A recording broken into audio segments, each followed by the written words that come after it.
Masjid ini berada di Jalan Lodan Raya 99 Kampung Bandan, Ancol RT 0 RW 02.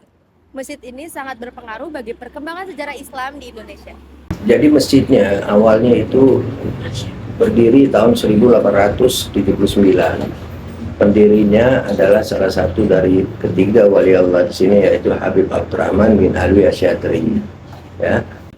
Jadi inilah pintu awal atau pintu masuk untuk kita yang masuk ke dalam masjid yang biasa dilewati oleh orang-orang yang mau berkunjung ke dalam masjid. Di dalam masjid ini juga terdapat 3 makam para wali. Lalu untuk orang yang berkunjung dan ziarah ke makam wali itu lewat sini, dan juga untuk orang-orang yang ingin sholat dan beribadah juga melewati pintu ini. Masjid itu didirikan karena sudah adanya pertumbuhan penduduk di sini, ya, yang membutuhkan satu masjid. Nah, jadi dibuatlah masjid. Sedangkan masjid yang awalnya itu memang seperti surau aja gitu bentuknya. Jadi untuk mereka yang datang untuk berziarah, kemudian sholat di situ juga gitu ya, di sisi makam itu. Nah, kemudian dikembangkan oleh Habib Abdurrahman ini menjadi Masjid Jami, namanya Masjid Jami Al-Mukarramah sampai sekarang. Ya. Awalnya Masjid Keramat Kampung Bandan. Kenapa? Karena ada sosok-sosok beliau-beliau wali Allah yang syiar Islam di sini, ya, dan berakhir riwayatnya di sini itu mempunyai nilai karomah namanya kalau wali Allah, ya. Ada kemuliaan dari Allah itu yang bersifat namanya karomah. Kalau di zaman nabi-nabi dulu kan mujizat. Setelah Nabi Muhammad, nabi terakhir, mujizat terputus yang ada para wali Allah diberikan kemuliaan berupa karomah, kelebihan itu, ya. Pertanyaan yang kedua, apa saja peran masjid ini dalam perkembangan Islam di Jakarta dari masa ke masa? Jadi kalau dari masa-masa awalnya dulu, ya, karena ini kan dua tokoh Islam yang tertua di Jakarta ini kan beliau Habib Muhammad bin Umar Al-Qudsi dan Habib Ali bin Abdurrahman Ba'alawi. Beliau dari Yaman datang ke Asia, keliling beliau sampai ke India, pernah ke Aceh, dari Aceh turun tuh sampai terakhir beliau sampai di Jakarta dan menemui ajalnya di sini setelah siarnya di sini dalam zaman-zaman peperangan, masuknya VOC, zaman VOC, ya, zaman Belanda itu di sini beliau udah mensiarkan Islam. Penduduk belum ada, tapi beliau siar di sini justru dari berbagai wilayah yang ingin menimba ilmu itu hadir kemari. Sedangkan ke masyarakatnya nggak ada waktu itu, karena yang ada awalnya itu dari Pulau Banda di Maluku. VOC pada zaman itu menaklukkan kerajaan Banda, kemudian masyarakat dan keluarga raja itu diboyong ke kemari untuk dijadikan sebagai tawanan, dan selanjutnya dibawa lagi untuk dipekerjakan. Makanya keturunan dari orang-orang Padang nggak ada di sini, karena zaman itu VOC kan beliau bikin pekerjaan, misalnya ada jalan kereta api itu apa yang dipekerjakan itu orang-orang yang tahanannya itu. Jadi nanti ada pekerjaan lain lagi yang dipekerjakan itu, jadi mereka berpindah-pindah gitu. Sedangkan yang ada ini, yang sekarang masyarakatnya ini pendatang itu yang setelah adanya generasi berikutnya, yaitu Habib Abdurrahman bin Ali Syatri. Adanya beliau meneruskan syiar Islam di sini, kemudian baru eh, ada ada hubungan ke masyarakatnya, tapi belum banyak masyarakat sini ya, karena ini pesisir dulunya, pesisir itu. Jadi nah setelah Habib Abdurrahman meninggal wafat, turun ke anaknya Habib Alwi ya. Habib Alwi barulah mulai ada masyarakat pendatang dari daerah Tangerang, dari Banten, dari sana Bekasi, sana Cikarang, Karawang, di Jawa Barat itu banyak pada ke sini. Akhirnya mereka mukim di sini.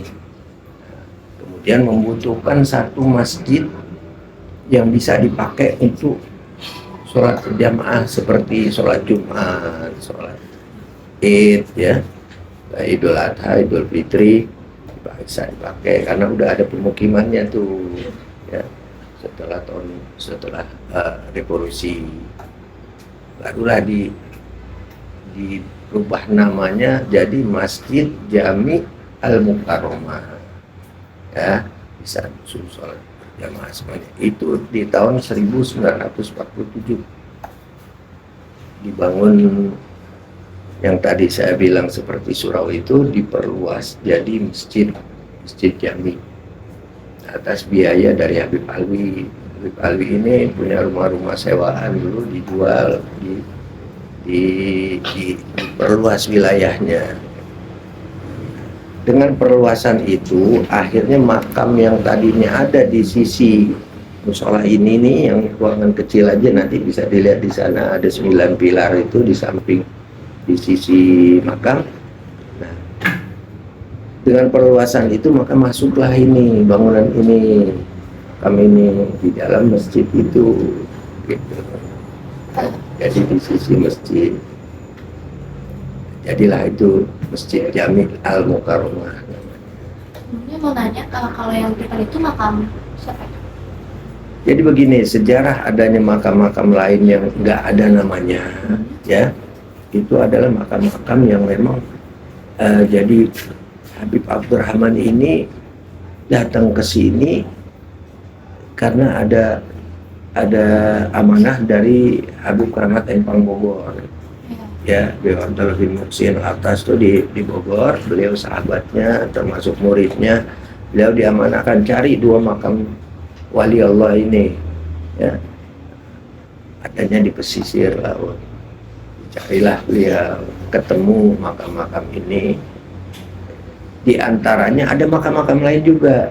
Jadi tanah ini, wilayah sebagian dari tanah itu pemakaman, tapi pemakaman yang sudah nggak berfungsi lagi, gitu. Udah ditutup gitu, nggak boleh lagi. Maka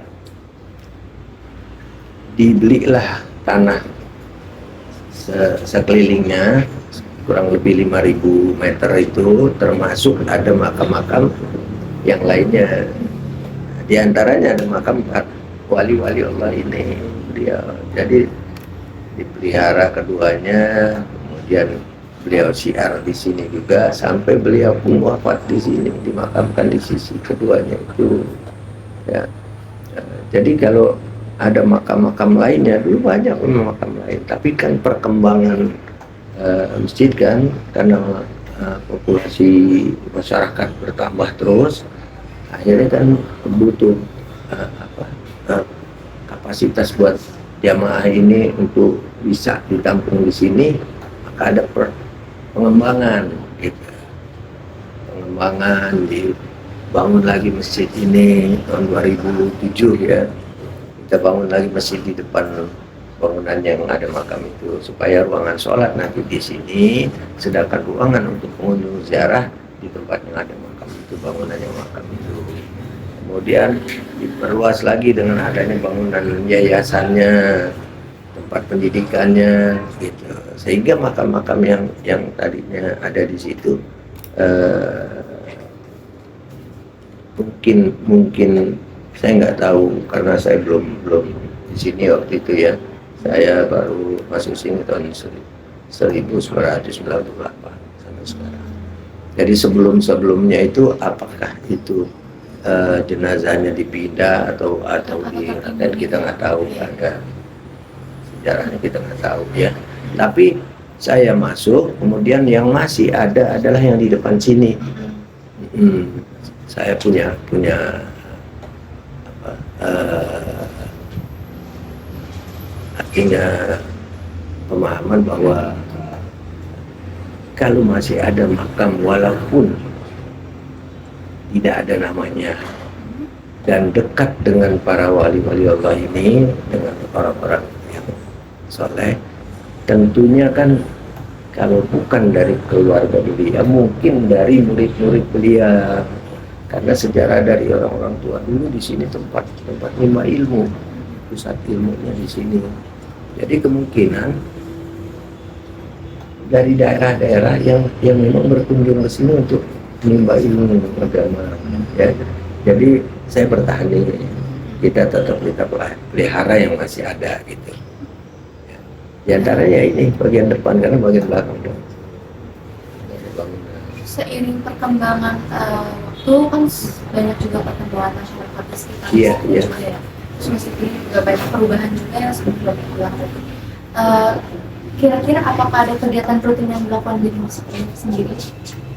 Jadi setiap saat memang kita dengan berkunjungnya jamaah-jamaah yang berziarah dari Jabodetabek bahkan sampai dari seberang lautan ya, Kalimantan, Madura, berdatangan ke sini untuk ziarah.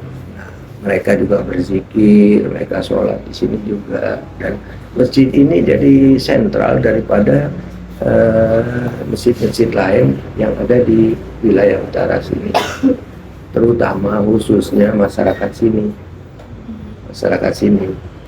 Mereka inilah yang jadi sentralnya, walaupun mereka bikin ada musola, tapi sentralnya di sini seperti sholat Jumat, sholat Idul Fitri, Idul Adha, ya,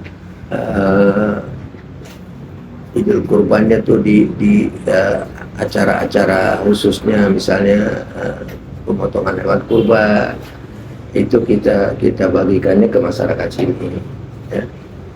Kemudian ada majelis taklim, majelis zikir ya, kita penuhin semuanya. Pertanyaan berikutnya, kira-kira gimana sih tanggapan masyarakat sini dengan adanya masjid ini? Jelas membantu, mereka senang karena ada keterlibatan juga di kepengurusan masjidnya, ada dari masyarakat, tokoh masyarakatnya, RW-nya itu terlibat dalam struktur di masjid ini ya. Karena masjid walaupun siapa yang bangun ini kan menjadi bangunan wakaf, karena dari bantuan bangunannya itu bangunan wakaf, karena umat yang memberikan itu. Berbeda sama yang di makam itu memang dari ahli waris anaknya Habibur Rahman yang bangun gitu. Sedangkan yang masjid ini kan ini bantuan dari umat peziarah, terutama peziarah yang bangun itu ya.